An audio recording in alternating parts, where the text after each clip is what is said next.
The Galactic Council chamber buzzed with tension, its vaulted ceilings echoing the murmur of alien tongues.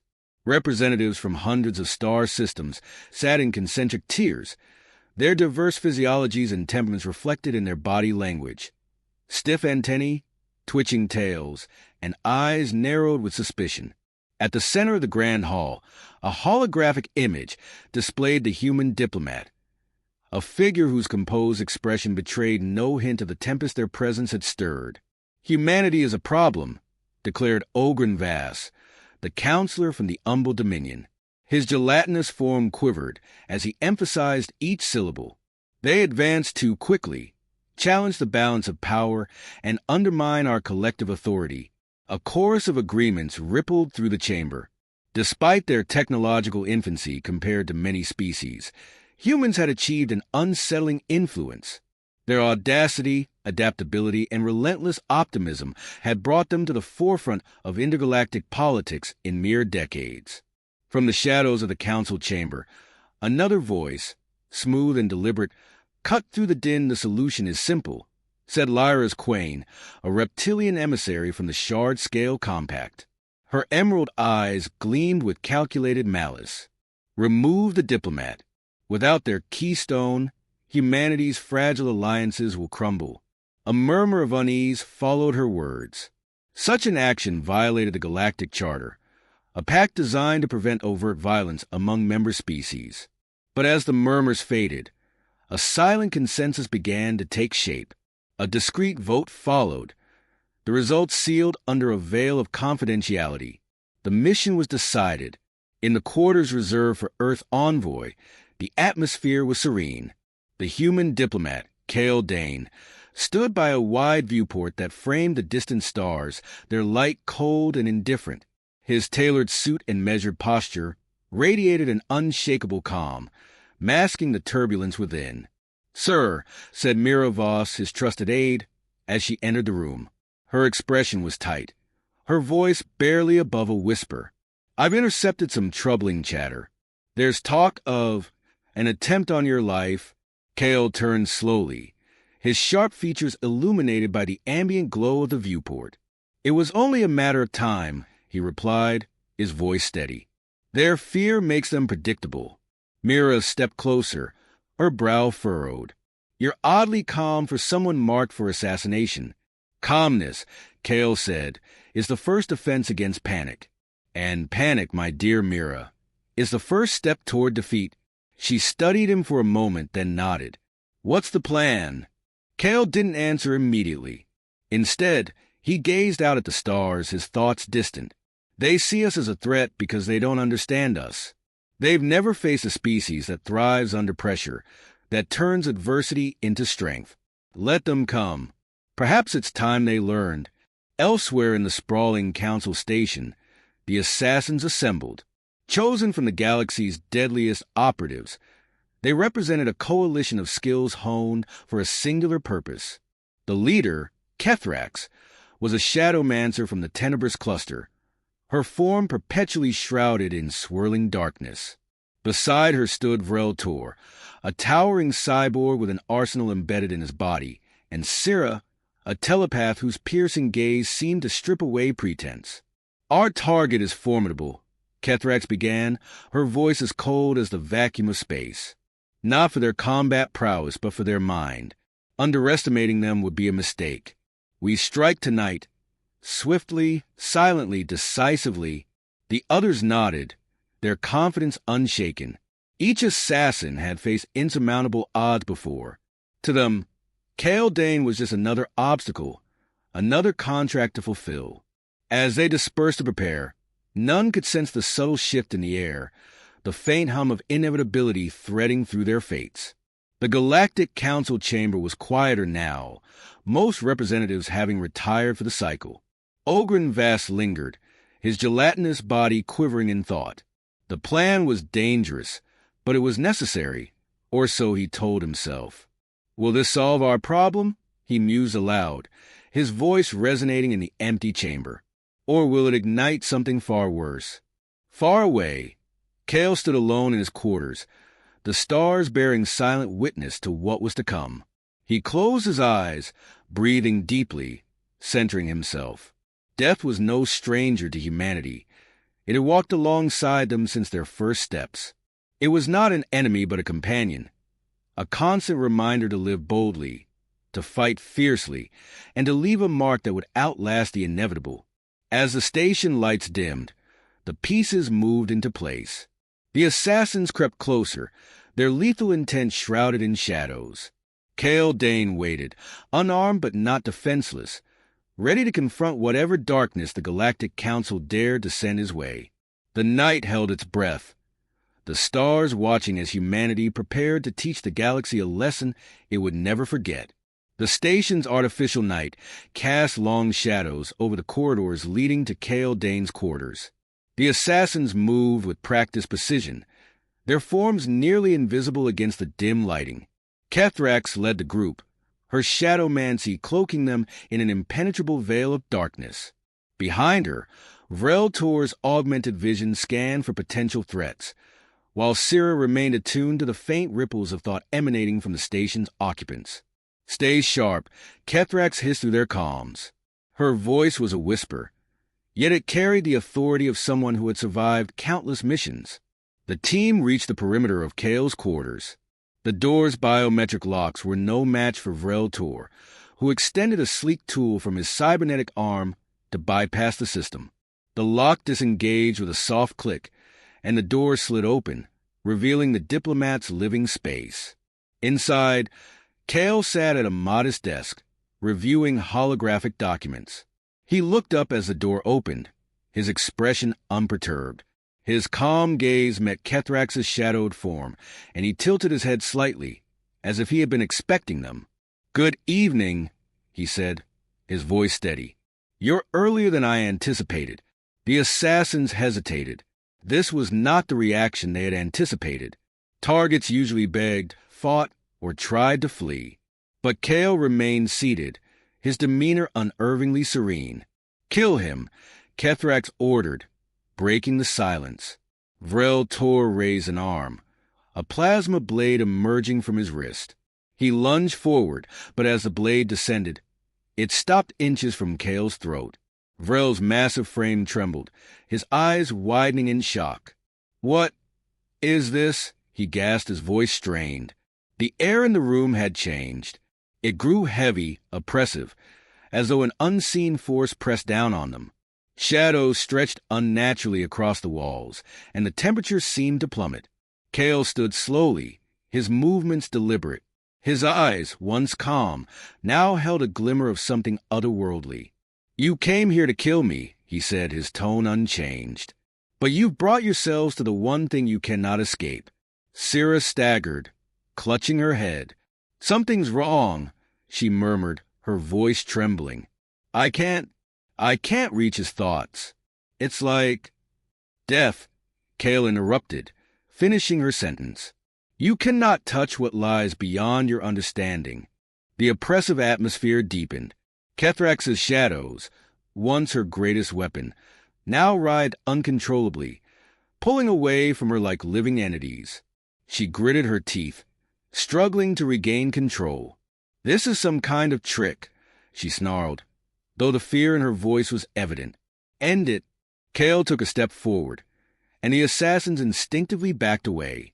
With each step he took, the shadows coalesced around him, not as an enemy, but as an extension of his presence. "Do you know why your masters fear us?" Cale asked, his voice echoing strangely in the confined space. "It is not because of our strength or our weapons. It is because we understand what you do not. That death is not the end. It is a force, a truth that shapes us, drives us, and unites us." Vrel Tor fell to his knees, his cybernetic systems sparking as if they were overloaded by the intangible weight in the room. "What are you?" Cale stopped inches from the towering assassin, looking down at him with a mixture of pity and resolve. "I am human," he said simply, "and I am the embodiment of what you fear most." A deep, resonant sound filled the room, a low, mournful hum that seemed to emanate from nowhere and everywhere at once. The assassins each experienced something different. Kethrak saw the shadows she commanded turn against her, their forms whispering of her inevitable end. Vrel Tor's mechanical implants began to fail, his mortality laid bare beneath the failing metal. Sira was overwhelmed by a vision of infinite silence, the complete absence of thought or existence. Kale continued, his voice rising over the cacophony of their terror. Humanity does not wield death as a weapon. We do not seek it, but we do not fear it. We have made it our companion, our teacher, and now it is your turn to learn. Sira collapsed, gasping for breath, her telepathic defenses shattered. Kethrak stumbled, her shroud of darkness dissipating entirely.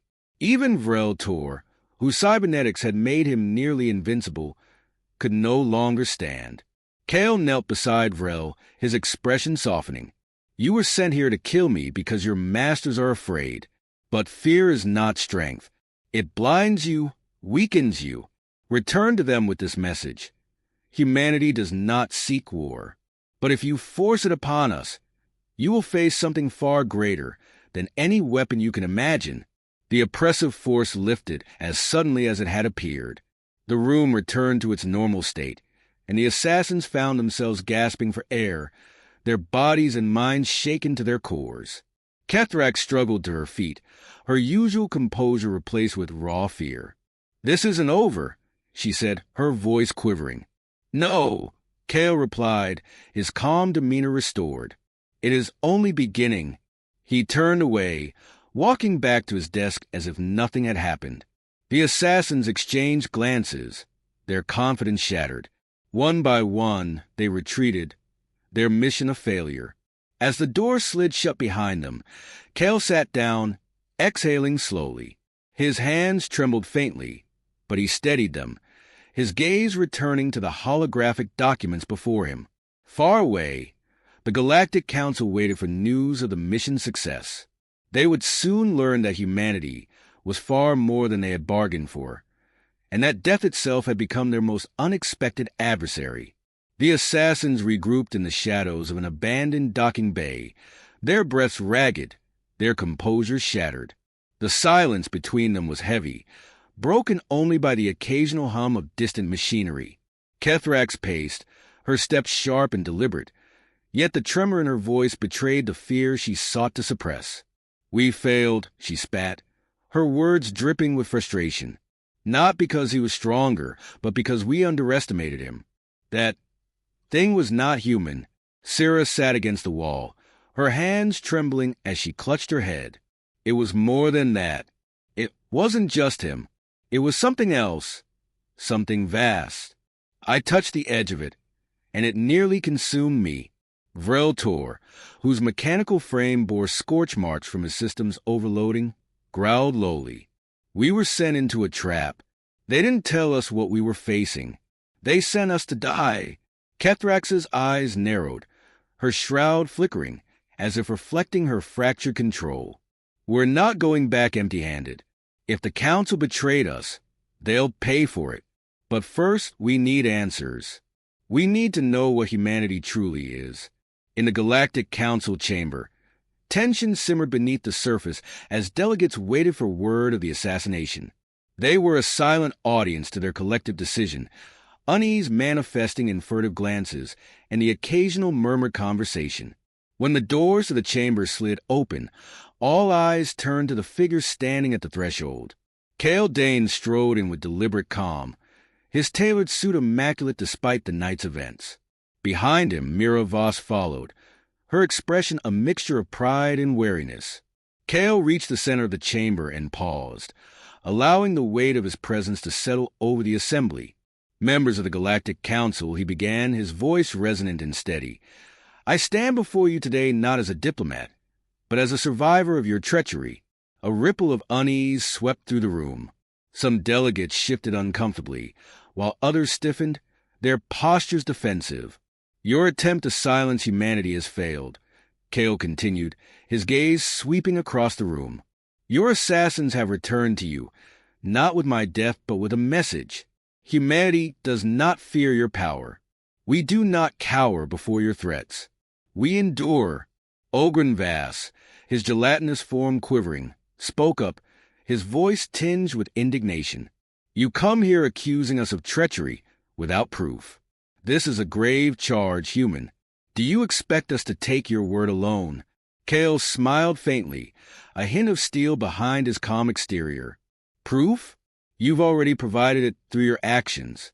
You fear humanity because we thrive where others falter. You fear us because we embrace what you deny, the inevitability of death. Lyra's Quain, the reptilian emissary who had proposed the assassination, leaned forward, her emerald eyes narrowing. Bold words, human, but boldness without caution leads to ruin. Kale's gaze met hers, unflinching. Perhaps. But caution without courage leads to stagnation. Humanity has never been content with mere survival. We strive for more, for connection, for understanding, for progress. You see that as a threat. I see it as our greatest strength. Mira stepped forward, placing a data slate on the central podium. The holographic display sprang to life, showing evidence of intercepted communications and surveillance logs that detailed the assassination plot. Gasps and whispers erupted throughout the chamber as the incriminating information illuminated the depths of the Council's betrayal.